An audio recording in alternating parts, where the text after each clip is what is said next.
The first time Clara Whitmore laid eyes on Jesse Calloway, he nearly ran her off the road with his horse and didn't even stop to apologize.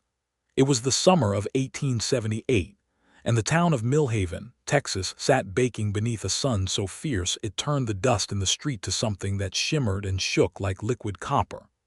Clara had arrived by stagecoach that morning, her trunk strapped to the top, and her nerves strapped tight inside her chest. She had come from Richmond, Virginia, not because she had wanted to leave, but because there was nothing left in Richmond worth staying for. Her father had died the previous winter of pneumonia, her small savings were nearly gone, and the only letter she had received in months was from her mother's cousin, a widow named Edna Pratt, who ran the boarding house on the main street of Millhaven and had offered Clara a room in exchange for help with the cooking and cleaning.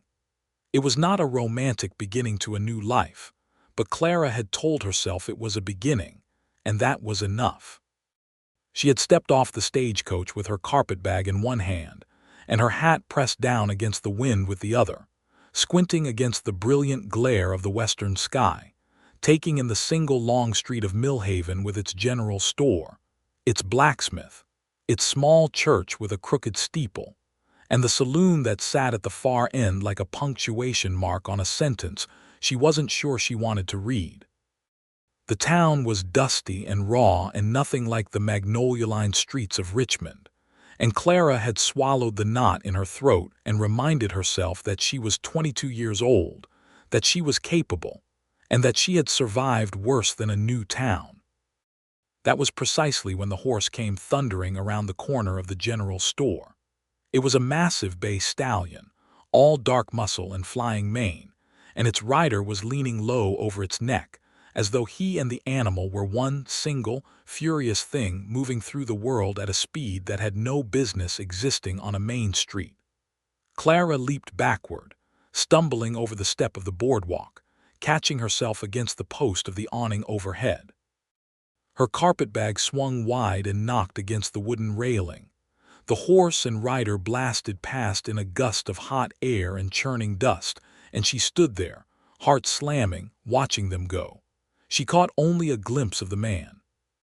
Dark hat pulled low, a jaw like it had been carved from the same stone as the hill country around them, broad shoulders under a faded blue shirt. And then he was gone around the next corner and the dust was settling in his wake and the people on the street around her were going back to their business as though nothing had happened, because apparently in Millhaven, this was nothing. Clara straightened her hat, picked up her carpetbag and pressed her lips together. "Reckless fool," she said quietly, to no one in particular. An old man sitting on a barrel outside the general store looked up at her over his newspaper. "That be Jesse Calloway," he said, with a tone that suggested this explained everything. "Runs the Calloway ranch up north of town. Boy's always in a hurry." "He could have knocked me into the street," Clara said. The old man shrugged with the particular unconcern of a man who had lived long enough to stop being surprised by anything. "Reckon he would have gone on if he had," he said, and went back to his paper. Clara stared at the corner where the horse had disappeared. She made a mental note of the name Jesse Calloway and filed it neatly under the heading of people in this town she intended to avoid, and then she picked up her bag and went to find Edna Pratt. Edna turned out to be a stout, warm-hearted woman in her 50s who smelled of cinnamon, and who immediately pressed a cup of coffee and a slice of apple cake into Clara's hands before she had even taken off her traveling coat.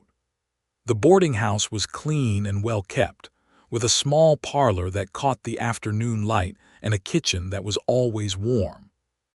There were 3 other boarders: a quiet schoolteacher named Mr. Abernathy, a young telegraph operator named Pete who blushed whenever Clara looked at him directly, and a traveling salesman named Harold who was, according to Edna, always on the verge of leaving for good but never quite managed it. "You'll fit in just fine," Edna told her, patting her hand across the kitchen table. "We're simple people here, but good ones, mostly." "Mostly?" Clara asked. Edna made a small sound that was not quite a laugh. "There are always exceptions, dear." Clara settled into Millhaven with the determined efficiency she applied to everything. Within a week she knew the layout of every shop, had introduced herself to the minister and his wife, had helped Edna put up 3 dozen jars of peach preserves, and had taken over the morning baking entirely, which earned her the immediate and passionate loyalty of every boarder and several people on the street who began stopping by on pretended errands just to buy a slice of whatever had come out of the oven that day. She liked the town well enough, or was beginning to. It was rough around the edges in ways that still startled her sometimes. The sudden crack of a pistol outside the saloon on a Saturday night, the way arguments between men could escalate with alarming speed over things that seemed trivial, the general sense that law was something agreed upon loosely and enforced unevenly. But there was also a generosity to the place, a way neighbors helped each other without being asked, that she had not entirely expected. She encountered Jesse Calloway again exactly 4 days after the horse incident, and it went no better than the first time. She had been at the general store, ordering a bolt of calico fabric for Edna, who wanted new curtains in the parlor. The store was run by a pleasant man named George Holt and his wife Martha, and Clara had been in the middle of a perfectly agreeable conversation about thread colors when the bell above the door jangled hard and Jesse Calloway walked in. He was taller than she had registered in her brief, terrified glimpse of him. Well over 6 feet, with a lean, coiled quality to the way he moved, like something that was always ready to go somewhere fast.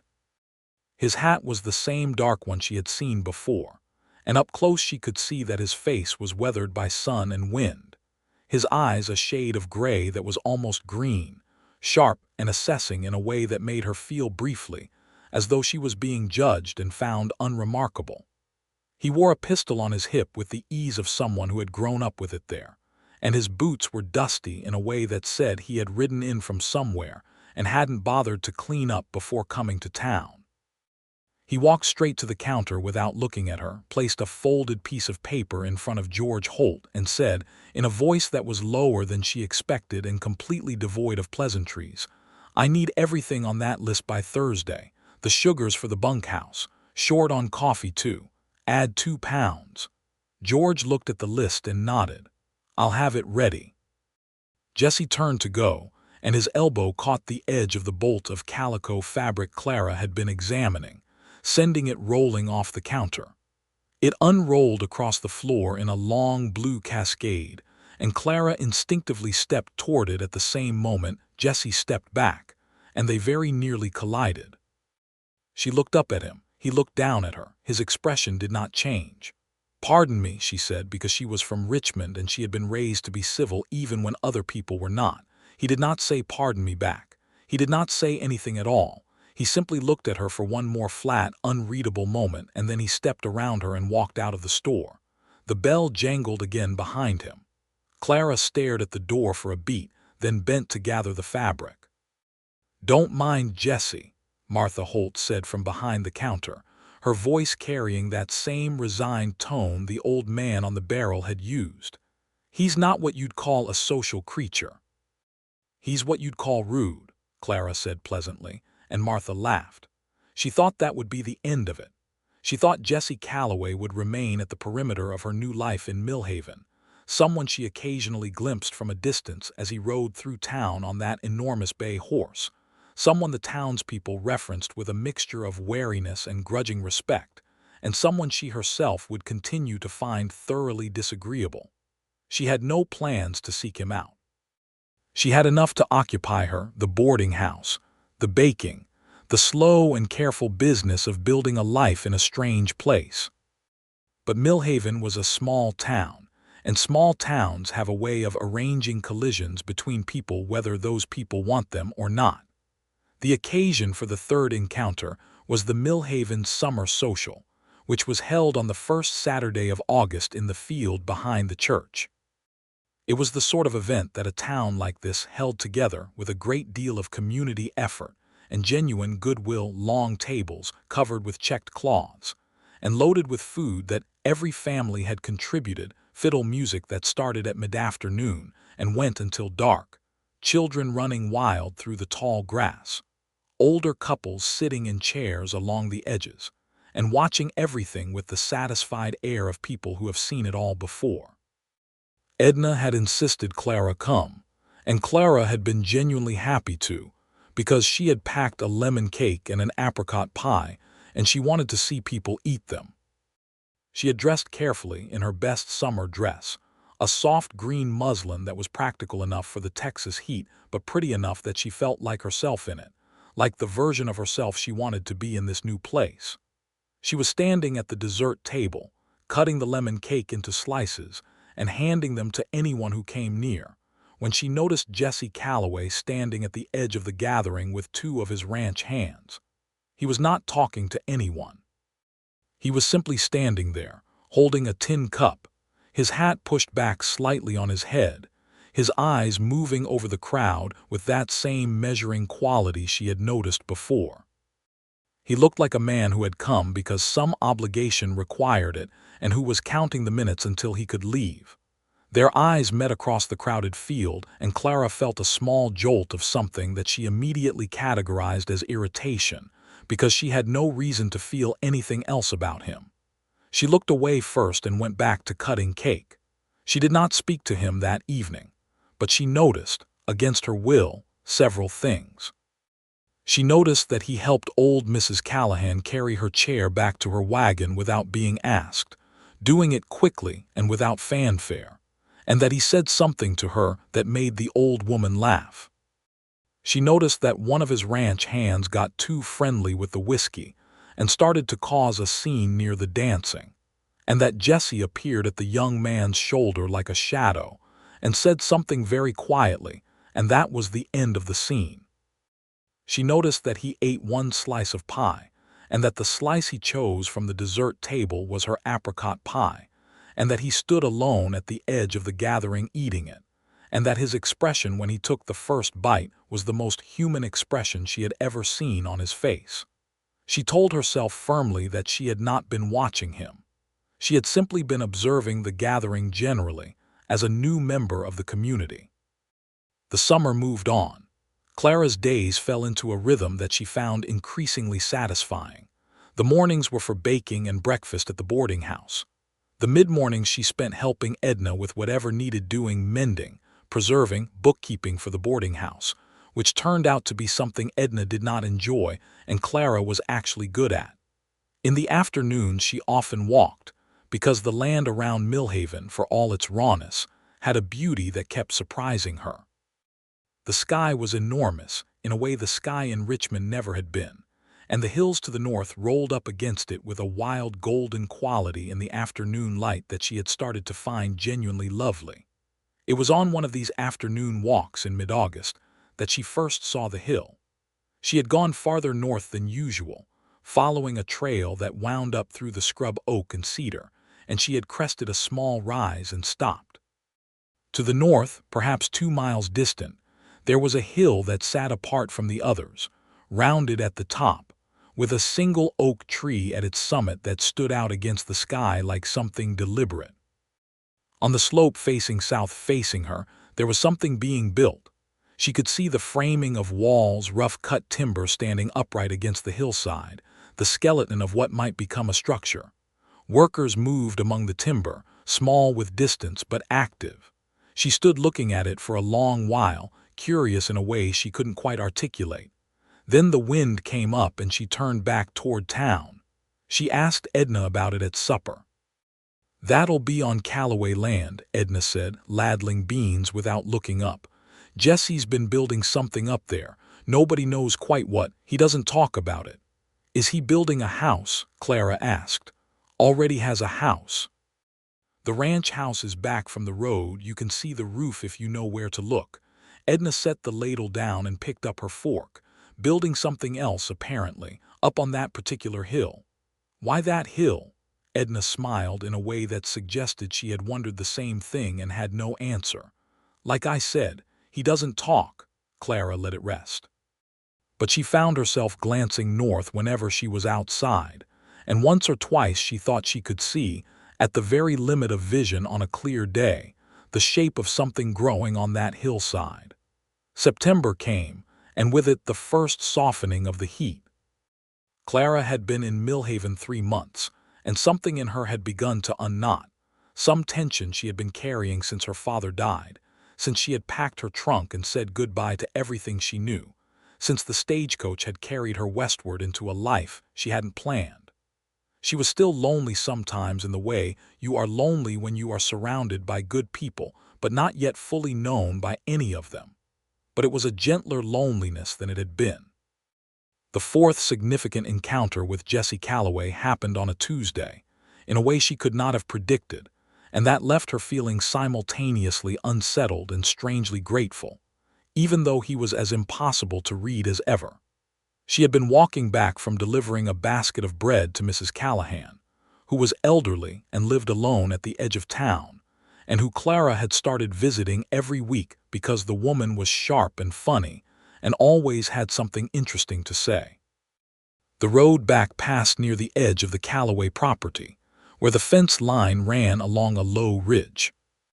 Clara had taken a shortcut through the field. She had done it twice before without incident, and had nearly reached the road again when she heard the sound.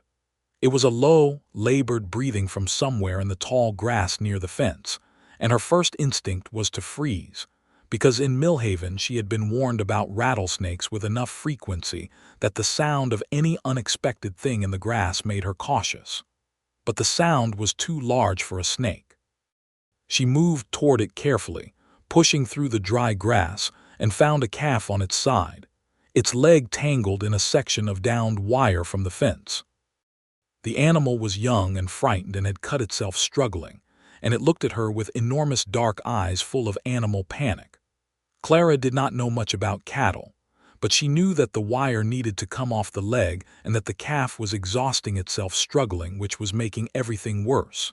She set her empty basket down, stripped off her light jacket so she had something to work with, and carefully, speaking in a low, steady voice the whole time, worked at the wire. It was wrapped awkwardly, and she cut her palm on it, and the calf lurched against her twice, but eventually the wire came free, and the animal scrambled upright, tested its leg, and went trotting off into the grass looking considerably less grateful than Clara thought the situation warranted. She was standing up, pressing her jacket against her cut palm, when she heard a horse. Jesse Calloway brought the bay stallion to a stop on the other side of the fence line, about 15 feet from her, and looked at her. His eyes dropped to her hand, to the discarded wire on the ground, to the gap in the fence where the post had gone over, and then back to her face. "That was my calf," he said. "I'm aware," she said. "It was tangled in your wire. I can see that." He dismounted in one smooth motion, tied the horse to a standing post, and came toward the gap in the fence. He crouched at the wire and examined the down post without speaking for a moment. Then he looked at her hand. "Let me see." "It's fine," she said. "Let me see it," he said again, not rudely exactly, but not gently either, just flat and direct in the way he seemed to do everything. She held out her hand. He took it in both of his, turning it to the light, and she was startled by the carefulness of the gesture. His hands were rough and calloused and brown with sun, but the way he held hers to examine the cut was entirely careful. The cut was not deep. She could see that herself now, just a clean slice that had bled more than the injury warranted. "Needs cleaning," he said. "I'll clean it at the boarding house." He released her hand. He did not thank her for freeing the calf. He did not ask if she was all right. He simply turned back to the downed fence post and began working at it, examining the break, already somewhere else in his head. She picked up her basket and her jacket. She had gone perhaps 10 steps when he said behind her, "Thank you for the calf." She stopped. She turned. He was not looking at her. He was crouched at the fence post examining the wood, but he had said it, clearly, without being prompted. "You're welcome," she said, and she walked on. That evening at the boarding house, Pete the telegraph operator came in from the office flushed with news. A package had arrived for Miss Whitmore, he said, left at the general store by one of the Calloway ranch hands. Clara went to retrieve it the next morning and found a small tin of salve for cuts and burns, wrapped in plain brown paper. No note, no name attached, though George Holt confirmed with some amusement that yes, it had been left by a Calloway hand. Clara held the tin in her hands in the middle of the general store and felt something shift very slightly in her understanding of Jesse Calloway, like a door that has been locked for a long time moving just barely on its hinges. She didn't name the feeling. She wasn't ready to name it. She put the tin in her basket and went home. October arrived with the first real cool nights, and Millhaven began to take on the particular quality of a town preparing for winter, laying in supplies, chopping wood, the pace of life shifting into something more deliberate. The harvest season brought ranch hands into town more regularly, and the saloon was louder on weekends, and there was a general sense of energy in the air that Clara found she liked. She had by now become genuinely embedded in the life of the town. She helped Martha Holt with her reading lessons. Martha had never learned properly and was quietly determined to remedy this, and she had started attending the church choir despite having, by her own honest assessment, only a middling voice, because the choir needed numbers and she liked the people in it. She had become, in the way that happens gradually and then all at once, a part of Millhaven. And she was becoming curious about Jesse Calloway in a way that she found inconvenient and interesting in equal measure. She heard things about him, in the way you hear things about people in small towns, gradually and from different directions. George Holt told her, while she was weighing flour, that Jesse had come back from the war between the states, when he was barely 18, and had found his father's ranch in ruin and his father dead, and had spent the decade since building it back up until it was one of the finest ranches in the county. Pete, the telegraph operator who had a gift for gossip that he delivered with apologetic accuracy, told her that Jesse had never pursued any woman in Millhaven, though several had tried to attract his attention, and that most people assumed he preferred his own company. Mrs. Callahan, sharp as a tack, told her something different. Jesse Calloway has the kind of loneliness that comes from having lost too much too young, the old woman said, sitting in her rocker with her hands folded in her lap. He's not cold, he's just careful, there's a difference. He doesn't seem careful so much as deliberately difficult, Clara said. Mrs. Callahan smiled. Careful and difficult can look the same from the outside, dear. Clara thought about that on the walk home, and then she tried very hard to stop thinking about it, because she could feel herself softening toward a man who had never apologized for nearly running her over, had barely spoken to her across 3 encounters, and whose idea of an apology was apparently an unmarked tin of salve delivered by a ranch hand. But November came, and with it an evening that changed everything.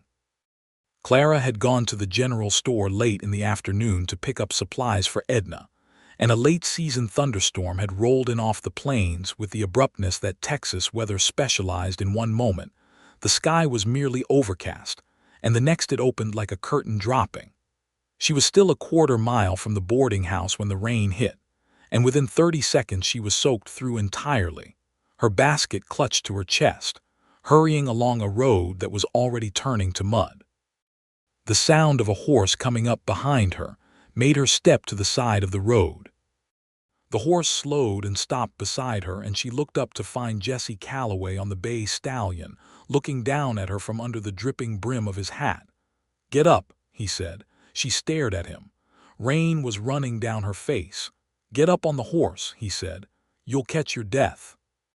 "I'm not going to, Clara," he said, and it was the first time he had used her name, and something about the way he said it, not unkindly, not impatiently, just directly, as though it were a simple fact he was acknowledging, made her stop arguing.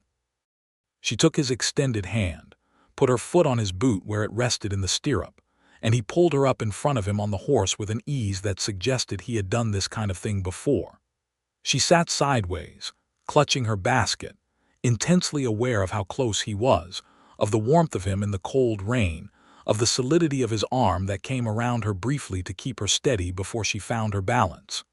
He moved the horse into a faster walk, and she sat very straight and looked ahead. "I didn't know you knew my name," she said after a moment. "Everyone in town knows your name," he said. His voice was close to her ear, and she felt the vibration of it more than she heard it over the rain. "You didn't seem to," she said. "In the store, you didn't acknowledge me at all." A pause. "I knew who you were. And yet you walked into me with your elbow and left without a word of apology." Another pause, longer.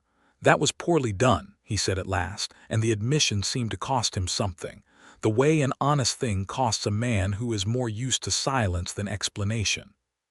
She didn't know what to say to that, so she said nothing, and they rode the rest of the short distance to the boarding house in a quiet that was, she realized with some surprise, not uncomfortable. He brought the horse to a stop in front of Edna's door, and she slid down, landing in the mud, turning to look up at him. Rain was still coming down, steady and cold. "Thank you," she said. He nodded once. He looked at her for a moment with those gray-green eyes that gave nothing away and everything away simultaneously, and then he turned the horse and rode back the way he had come, into the rain and the darkening afternoon. She stood in the mud for a moment, holding her wet basket, and then went inside. Edna took one look at her and immediately put a kettle on. "You're soaked," Edna said. "What happened?" "Jesse Calloway gave me a ride on his horse," Clara said, still sounding slightly confused about this herself. Edna looked at her very carefully. "Did he now?" she said, and there was something in her tone that Clara chose not to examine too closely. That night, after the boarding house had quieted and the storm had passed, Clara sat at the small desk in her room by the light of the oil lamp and wrote a letter to her friend from Richmond, a woman named Agnes, who was the only person she had told the full truth of her life to in the past year. She described Millhaven. She described Edna and the boarding house and Mrs. Callahan and the social and the lemon cake and all the small and medium-sized things that had happened in the months since she arrived. And then she found herself writing about Jesse Calloway, and she wrote more than she had intended, and when she read it back, she set the letter down and looked at the flame in the lamp for a long while. She had written, "I don't entirely understand him. I find him frustrating, and then I find myself rethinking things I thought I understood, and I'm not sure what to do with that." She folded the letter and addressed it and put it on the stack to mail in the morning, and then she went to bed, and she told herself firmly to stop thinking about Jesse Calloway. She kept not succeeding at this. The thing that broke the dam between them was a piece of news that arrived in November that she had not been prepared for, and that cracked something open in her that she had been holding closed since Richmond. A letter came from a family friend in Virginia, informing her that the house she had grown up in, her family home, which had been sold after her father's death to pay debts, had been demolished. Just pulled down. The old oak floors and the wide windows and the porch where she and her father had sat on summer evenings, all of it gone. She read the letter in the kitchen and sat very still for a long time, and then she put the letter in her apron pocket and went about her day because that was what you did. She was all right through the morning.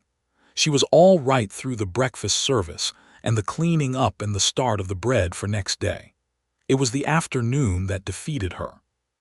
She had gone out for her usual walk, intending to go north toward the hills as she sometimes did, and the sky was clear and the air cold and smelled of cedar, and she was fine until she wasn't, and then she sat down in the grass at the top of a small rise and cried, quietly and without particular drama, the way you cry when you are 22 and far from home and something that was the last physical anchor to the life you used to have is gone. She heard the horse before she saw it. She had enough time to press the back of her hand to her eyes and take a breath before the bay. Stallion crested the rise and came to a stop a few feet from her. Jesse Calloway looked down at her from under the brim of his hat, and she saw him take in her reddened eyes and the posture of someone who has recently been crying and is trying very hard to look like they have not been. He did not say, "What are you doing on my land?" though she supposed she might technically be on his land, or near enough. He did not say anything at all for a moment. Then he dismounted, tied the horse to a nearby cedar branch, and sat down on the ground near her with the unhurried manner of a man who had nowhere more important to be. He rested his forearms on his knees and looked out at the same view she had been looking at, the rolling hills going gold in the late afternoon light, the distant line of the road, the rooftops of Millhaven just visible in the valley. "You don't have to explain," he said, "just that." She breathed out. "They tore down my father's house," she said, and was surprised that it came out steadily. "In Virginia. I just got the letter today. It was old. I knew it was gone in a way when it was sold. But somehow knowing it's not standing there anymore is different." He was quiet for a moment. Then he said, "My father built this ranch. Put up the fence posts himself, poured the foundations of the house himself. He died before the ranch was what he meant it to be." He paused. "I used to hate that the house was still standing because it reminded me of that. Then I decided it was better that it stood because at least it meant something he made was still in the world." It was the most she had ever heard him say at one time. She looked at him. He was still looking at the hills. "I'm sorry about your father," she said. "Long time ago," he said. "I'm sorry about yours." They sat there in the declining afternoon for another 10 minutes, not talking particularly, and it was one of the most companionable silences Clara had ever sat in, and she thought that was strange and true at the same time. When the light started to go flat and orange, she got to her feet and dusted off her skirt. He rose also, and for a moment they were standing very close together, and she looked up at him and he looked down at her with those careful, quiet eyes. "Thank you," she said, "for staying." "I'll ride with you back to the road," he said. "I can walk." "I know you can," he said, with the faintest possible suggestion of something that was almost patience and might even have been warmth. "I'll ride with you anyway." She walked and he led the horse at her pace, and they talked, actually talked, properly, in the way she had not expected they would ever do. He asked her about Richmond, and she told him about it, the wide avenues, the smell of boxwood and honeysuckle, the sound of the river at night. She asked him about the war, and he was quiet for a moment, and then said simply that he had gone at 17, about a year before the end of it, and that what he had seen had made him understand why silence was sometimes the only honest response. She said she understood that. He glanced at her sideways as though gauging whether she meant it, and apparently decided she did. She reached the road. She turned to him. "I'll be at the social next month," she said, which was a strange thing to say, and she wasn't entirely sure why she said it. "Edna is making me organize the dessert table." Something moved in his expression. It was very small, but it was there. "I'll likely be there," he said. "You could possibly say hello," she said, "if the occasion arose." "Possibly," he said very seriously, but the corner of his mouth moved. Just slightly, just enough. She walked back to the boarding house in the last of the light, and she was smiling in a way she hadn't expected, and she did not tell herself to stop thinking about Jesse Calloway that night at all. December came to Millhaven with cold nights, and a community that drew in close against the season. The annual winter social was not as large as the summer one, but it had a warmth about it. The church hall was lit with lanterns, fiddle music filled the air, and the dessert table was, thanks to Clara's organization, the most spectacular it had apparently ever been, which earned her a great deal of affection from the town and made Edna beam like a proud mother. Jesse Calloway arrived an hour into the event. Clara saw him come in from across the crowded hall, and she was in the middle of explaining to Pete the telegraph operator the correct way to cut a layer cake, and she finished explaining it because she was not the kind of woman who lost her train of thought because a man walked into a room, but she was aware of him moving through the room in the way you are aware of certain presences, even when you're not looking directly at them. He found her at the dessert table precisely as she had half predicted he would. "Clara," he said. "Jesse," she said, and was pleased by how steady she sounded. "That's a remarkable amount of cake," he said, looking at the table with what she had now identified after months of study as his version of awe. "I made the spice cake," she said. "The gingerbread is Mrs. Thompson's and the cookies are Mrs. Holt's." "Which one is yours?" She pointed to the spice cake. He cut a slice without ceremony and ate it with the focused attention of someone who took food seriously. She waited. "That's the best cake I've eaten," he said. "Thank you." "I mean that," he said, with his characteristic straightforwardness. and she understood that he did. They stood at the edge of the dessert table for the next hour and talked, and if the people of Millhaven noticed, and they did, because this was a small town and everyone noticed everything, they were kind enough to mostly pretend they hadn't. Jesse was not comfortable in crowds, she could see that, but he was comfortable or becoming comfortable with her, and that was different. He asked her about the boarding house accounts, and she found herself telling him about the system she had developed for tracking Edna's costs and income. And he listened with genuine interest, and asked a question about livestock costs on the ranch that led them somehow into a real conversation about bookkeeping that lasted 20 minutes and was, she thought afterward, one of the most interesting conversations she had had in months. He asked her to dance once, at the end of the evening, when the fiddle player was doing something slower and easier to navigate. He was a minimal dancer, precise and unhurried, and he held her at a respectful distance, and when the song ended he said thank you, and then, and this was the part she turned over in her mind later, lying in bed with the lamp out and the cold stars pressing against the window glass, he said quietly, "I'd like to take you riding on Sunday if you're willing." She looked at him. "Riding? On the horse? I'd like to show you something." She held his gaze for a moment and then she said, "All right."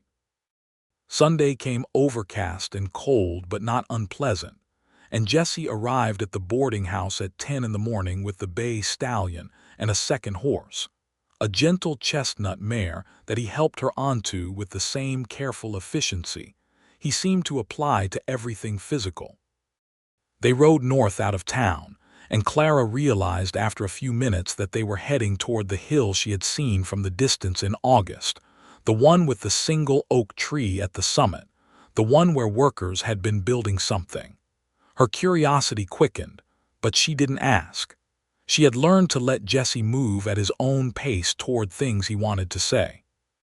They rode up the slope of the hill through the cedars and scrub oak, the horses picking their way carefully, and the view opened wider as they climbed until Clara could see the whole sweep of the valley below, the town in the distance, the ribbon of the road, the winter-pale hills stretching away in every direction under the gray sky. At the top of the hill beneath the old oak, there was a building. She stopped the mare and stared.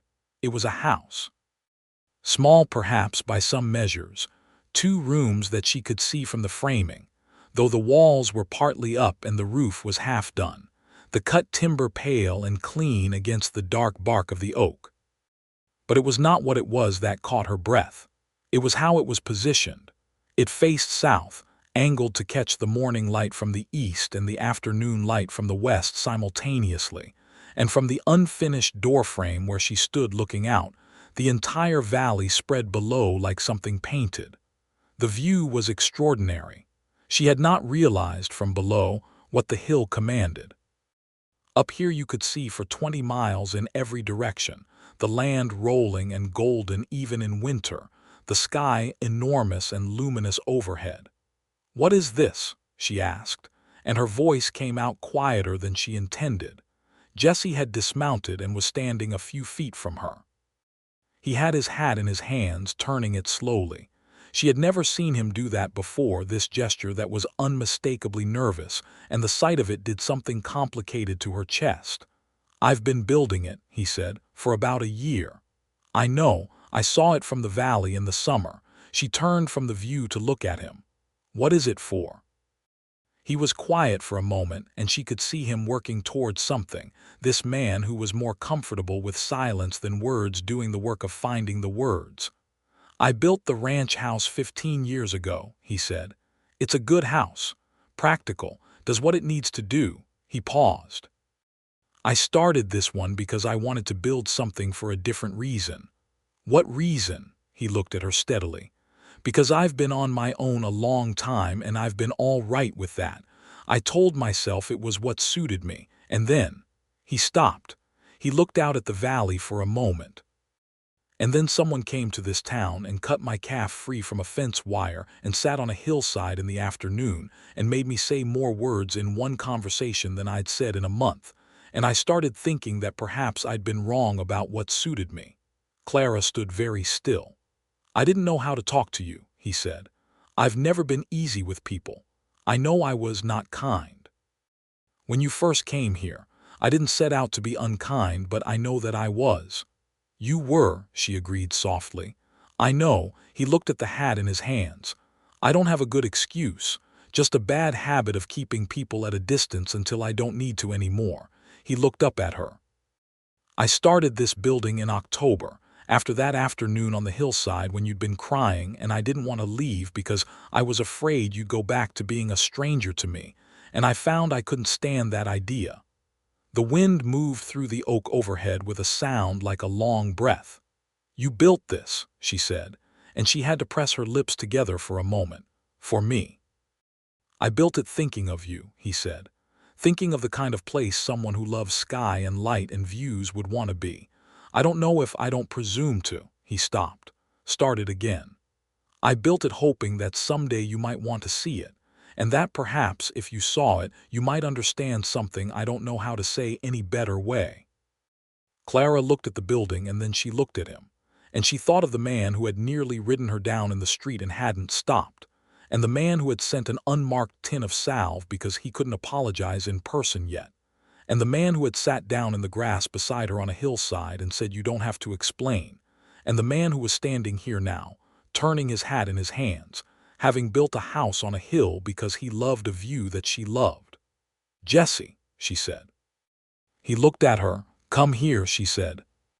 He closed the distance between them in 3 steps, and she looked up at him and he looked down at her, and she said, "You are the most frustrating person I have ever met in my life." "I know," he said, and his voice was rough and low and completely honest. "And I have thought about you," she said, "a great deal more than I intended to." "So have I," he said, "about you. You should have talked to me sooner," she said. "I know that too." She reached up and took the hat out of his hands and held it, and his hands, freed, came up and cupped her face with the same careful, deliberate quality she had seen when he had looked at the cut on her palm. And she thought that was who he was, a man who was careful with things he valued, who went slowly because he took things seriously, who built things with his hands when his words weren't enough. He kissed her then in the cold December air on top of the hill under the old oak tree, with the whole valley spread out below them and the overcast sky pressing down warm and close, and it was the kind of kiss that means something real, slow and certain and unhurried, and when it ended she was still holding his hat and they were both very still for a moment. "I'd like to court you properly," he said, "if you'd allow it." "Yes," she said, "I would allow it.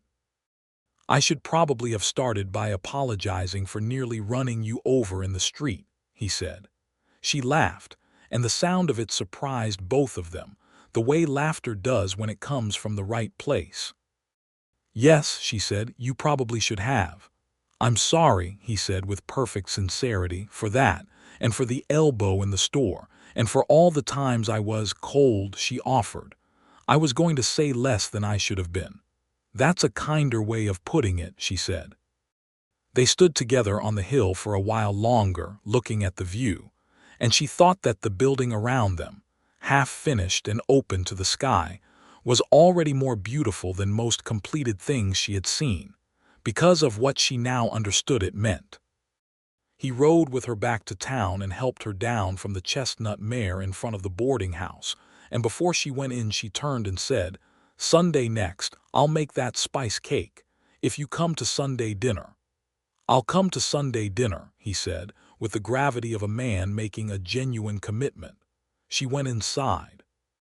She was smiling so hard that Edna took one look at her from the parlor and said, "Well, that was a productive ride," and Clara said, "Don't start, Edna," and went upstairs to take off her coat, still smiling. He came to Sunday dinner, and the Sunday after that, and the one after that. And Millhaven, being a small town, observed all of this with great interest and considerable satisfaction, because it turned out that people who had watched Jesse Calloway be alone for 15 years were quite glad to see him not be alone anymore. He was different in private than he appeared in public, and the difference was not a false face but a true one, quieter, yes, and still not what anyone would call effusive, but with a dry humor that emerged in small, unexpected moments and a quality of attention that she found she treasured more than any extravagant gesture. When she talked about something, he listened in a way that meant he was actually listening, not waiting for his turn to speak. He remembered small things she mentioned in passing, that she was trying to improve her Spanish because there were several families in the area whose children she had started tutoring, that she had a particular fondness for the smell of cedar, that she missed the sound of a particular church bell from Richmond that used to ring at 6 in the evening. 2 weeks after she mentioned the Spanish, he gave her a small Spanish grammar book he had ordered from a bookseller in San Antonio. He gave it to her without comment, just set it on the boarding house table when he came for Sunday dinner, and she picked it up and looked at it and then at him, and he just poured his coffee. She began going up to the hill with him on Sunday afternoons when the weather allowed, watching the building take shape. He worked on it himself most days, with 2 hired men to help with the heavier work, and she would sometimes sit on the hillside in the winter sun and watch him work, the efficiency of his movements, the way he measured twice and cut once, the way he talked to his workers easily and straightforwardly, not unkindly at all. And she thought again of what Mrs. Callahan had said about careful being different from cold.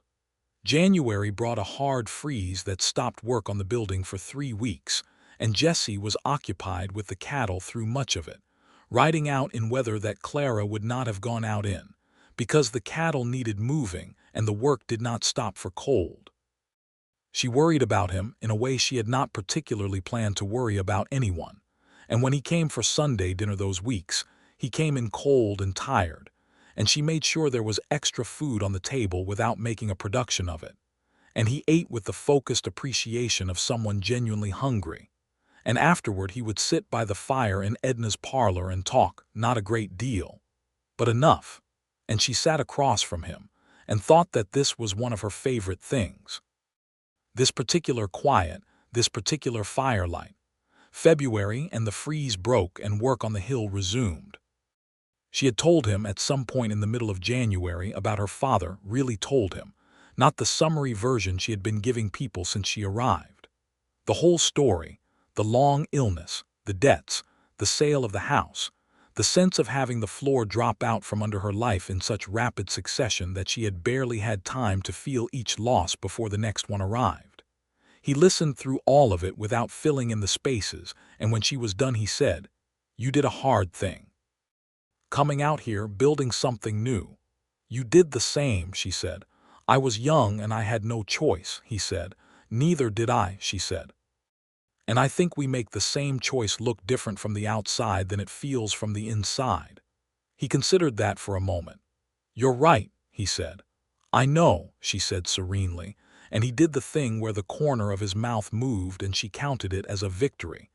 It was in March, the first week of spring, that he asked her to marry him. He did not do it on the hill, though she would not have been surprised if he had.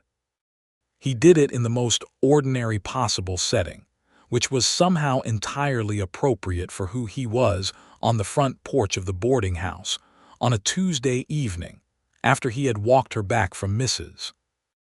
Callahan's where they had both been for supper, and the air smelled of the first green things coming up and the stars were very clear overhead.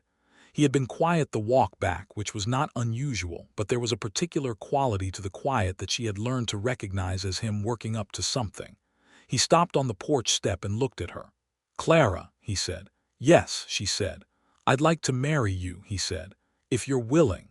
She looked at him for a long moment. She thought of the 11 months since she had arrived in Millhaven, of the horse nearly running her down, of the unmarked tin of salve, of the afternoon on the hillside, of the building on the hill, of Sunday dinners and firelight and Spanish grammar books, and a man who listened and remembered and built things with his hands and was careful with what he valued. "Jesse Calloway," she said, "I have been willing since December." Something happened to his face when she said that, not a dramatic transformation, nothing as uncharacteristic as that, but a real and true softening, a releasing of something held, the way a landscape changes when the clouds break and the light comes through. "December," he said. "On the hill," she said, "when you told me what it was. I kissed you in December, he said. I'm aware, she said. I was there.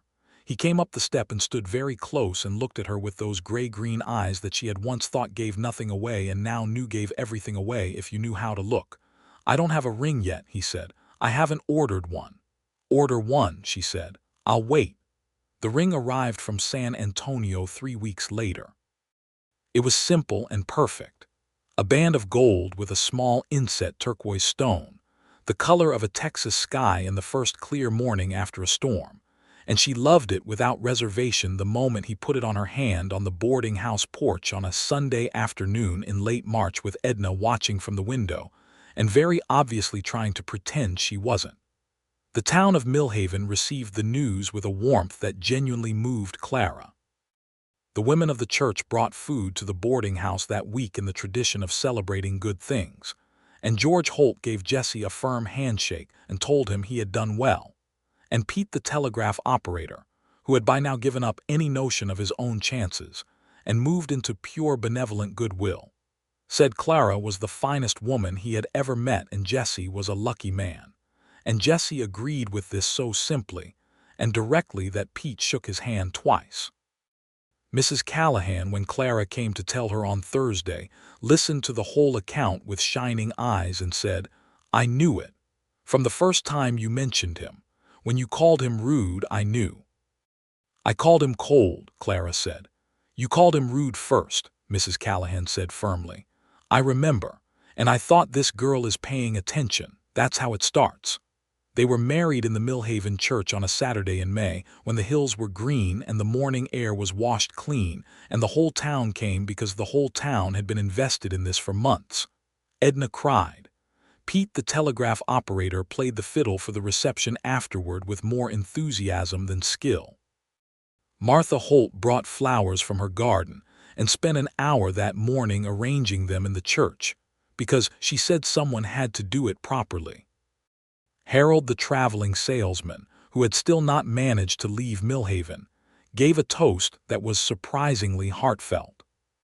Jesse stood at the front of the church in a clean dark coat and a new hat, and looked at Clara coming down the aisle with an expression that she saw and that she would carry with her for the rest of her life, entirely unguarded, entirely his, the look of a man who could not have said the words but had built a house on a hill instead, and who was standing here now because that had worked, because she had seen it and understood it, because somehow the universe had arranged for a woman from Richmond to step off a stagecoach in Millhaven and nearly get knocked over by a horse and end up here.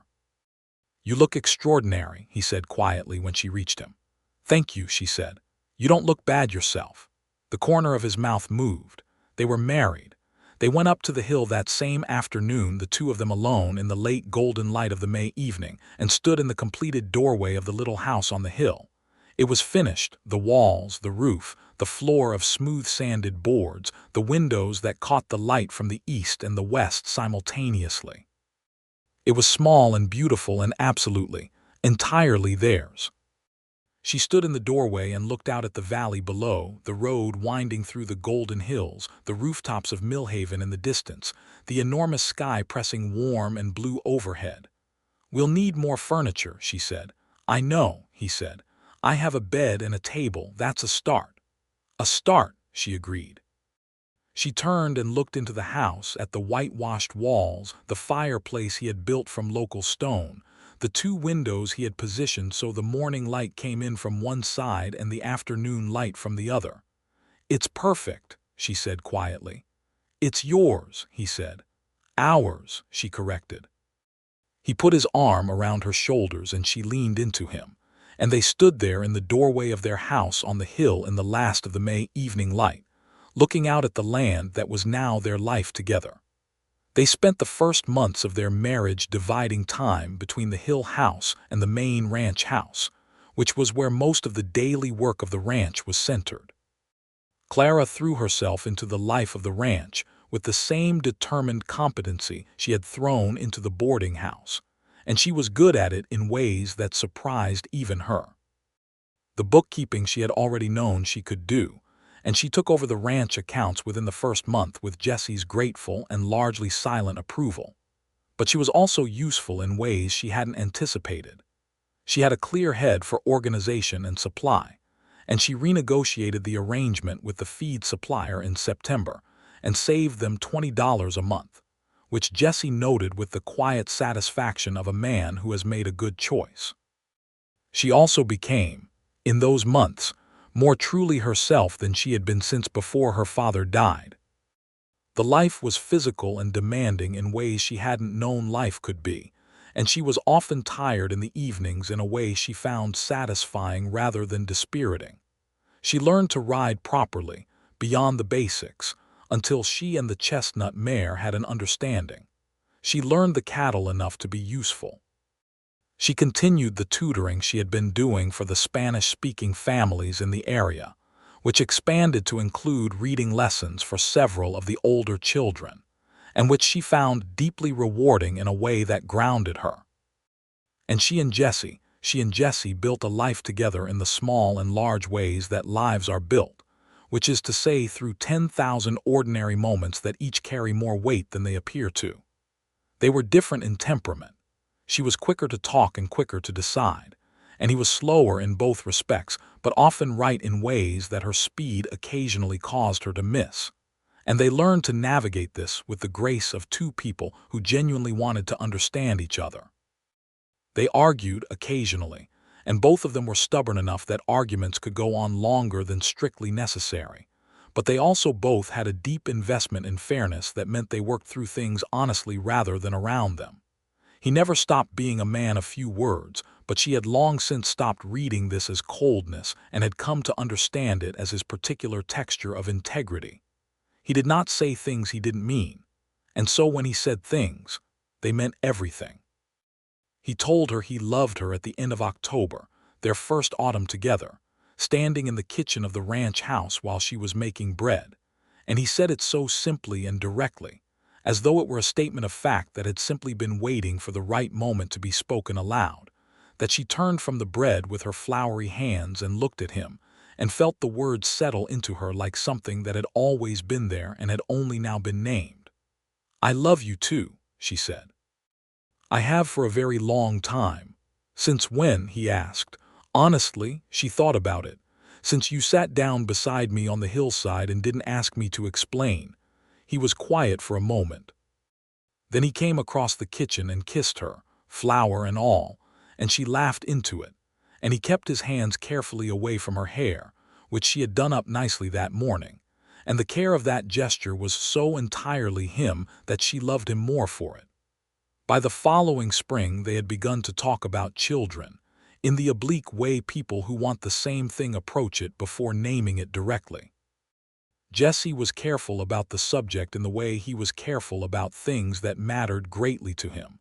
But one evening in March he said, looking at the fire in the hill house where they increasingly spent their time, "I'd like to be a father.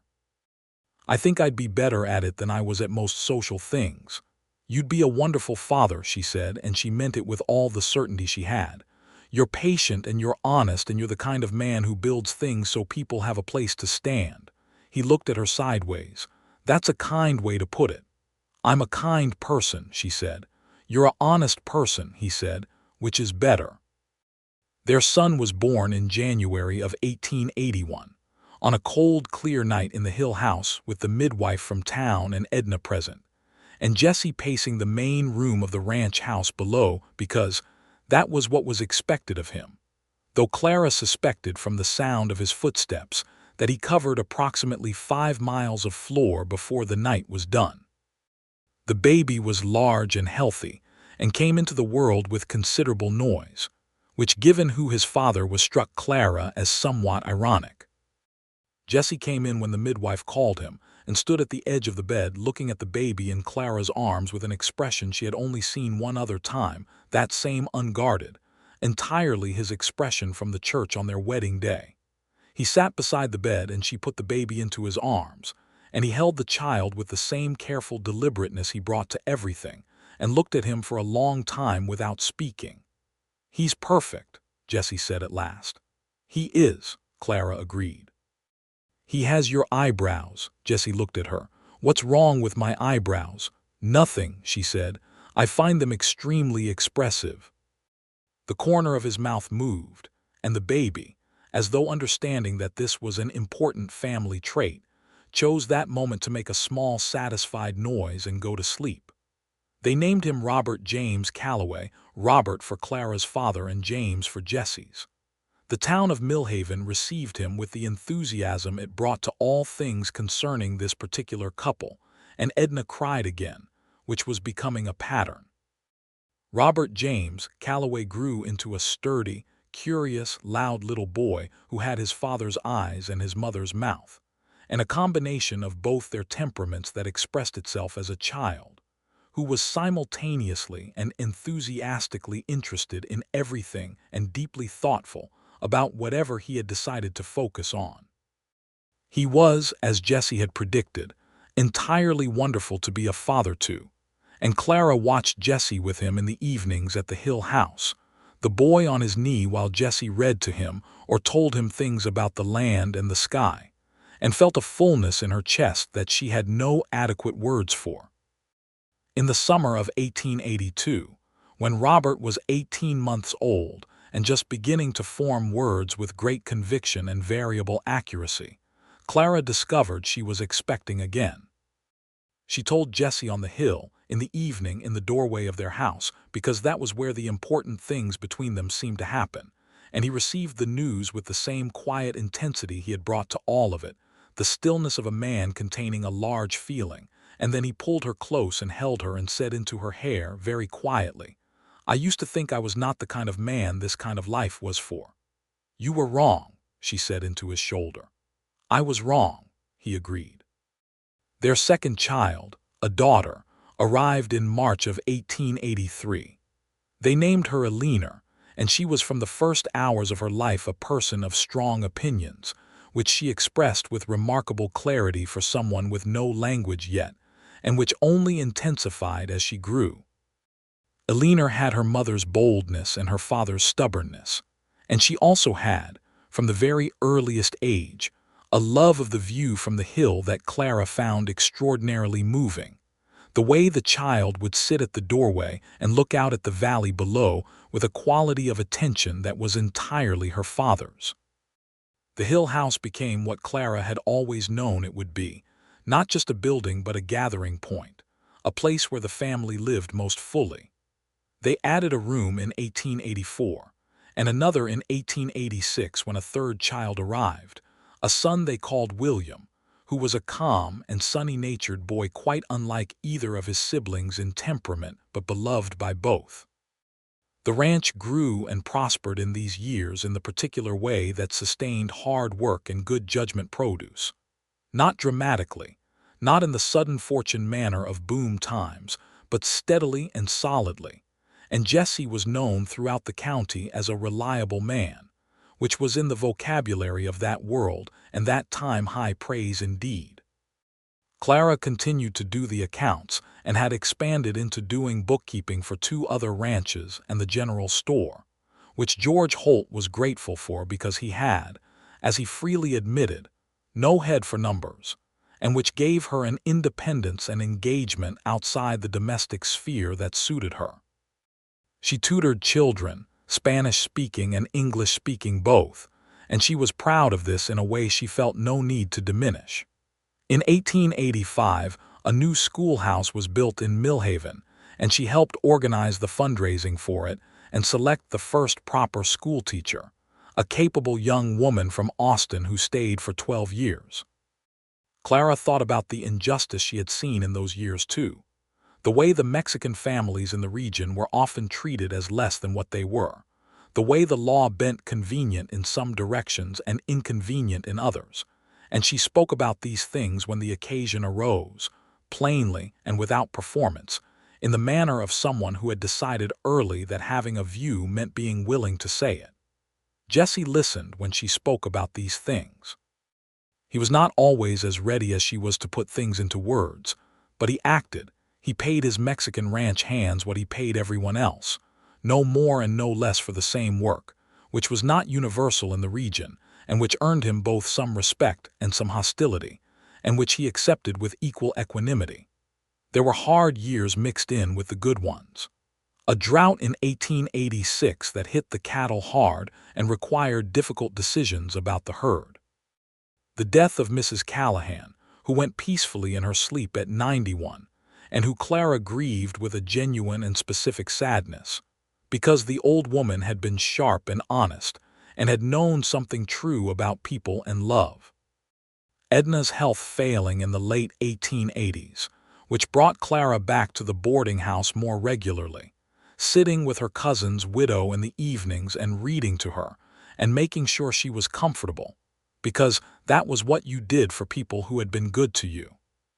But through all of it, the hard years and the good ones, the losses and the ordinary accumulating joys, the hill house stood at the center of it, solid and lovely on its ridge, with the view from the doorway that never got smaller no matter how many times you stood in it, and the old oak above spreading its branches over the roof in summer and standing bare and perfect against the winter sky in the cold months.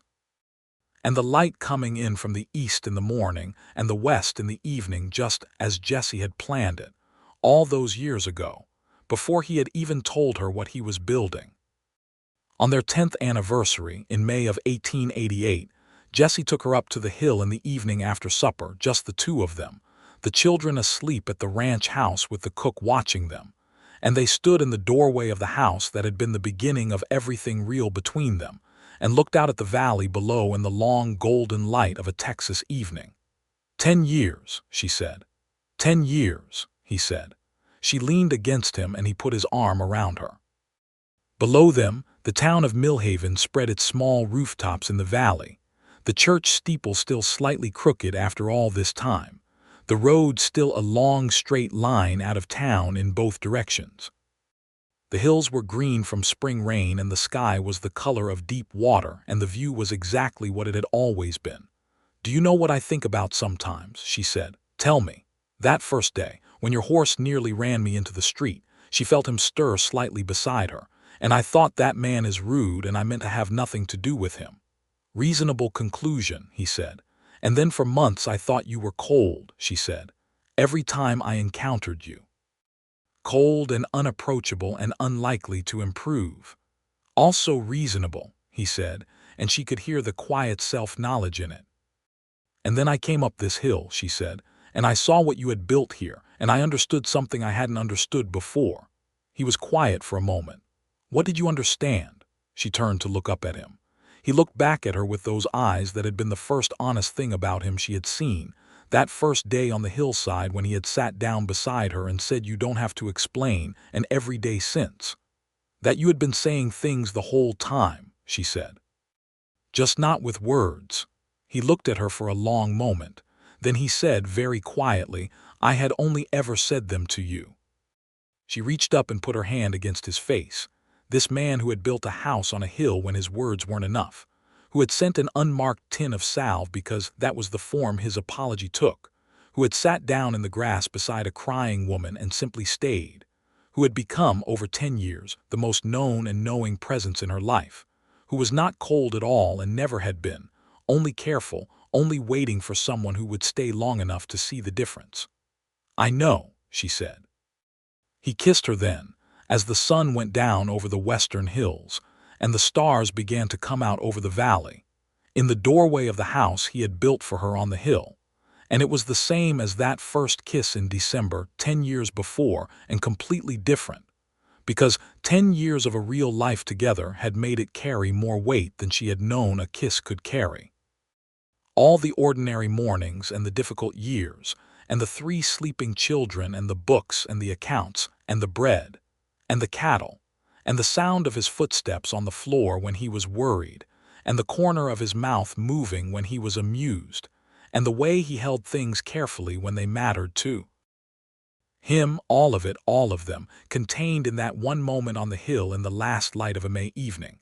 Below them, Millhaven settled into its evening routines. The lamp in the general store went out. Smoke rose from the chimneys. The long road ran silver in the dusk. They stood together in the doorway of their house and watched the stars come out over the valley, one by one, until the sky was full of them, the great dome of a Texas night pressing close and bright and vast. And Clara thought that she had come here on a stagecoach 11 years ago with a carpetbag and a determination to make something of a life that had been dismantled. And she had done that.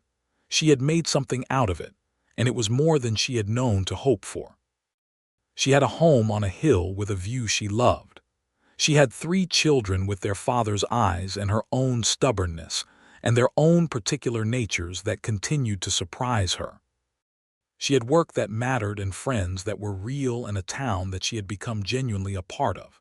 And she had Jesse, who stood beside her now in the dark, his hand warm in hers, looking out at the valley below with that quality of attention that meant he was fully present, fully here, as he had always been when it counted, quiet and steady and entirely real. "We should go back down," she said eventually. "Robert will be awake before sunrise and he'll want breakfast." "He always wants breakfast," Jesse said, with the mild marvel of a man who has fathered a child of enormous appetite. "He's your son," she said. "He eats twice what I ever did at that age." "He's growing," she said. Jesse made a sound of agreement, and they turned from the doorway into the house, which was lit softly by the lamp in the main room, the familiar walls and the stone fireplace, and the table where they had eaten 1,000 meals and the windows that would catch the morning light when it came.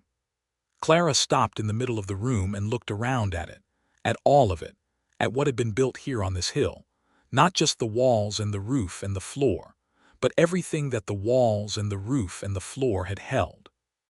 "It's a good house," she said. Jesse stood in the lamplight and looked at her, and in his expression was everything he had never quite been able to say in words but had always found another way to mean. "Yes," he said, "it is." She took up the lamp and he held the door, and they went down the hill together under the stars, toward the sound of the sleeping ranch and the road that led back to town, and the life they had built which was theirs, which was full, which was, in all the ways that mattered, exactly enough and more.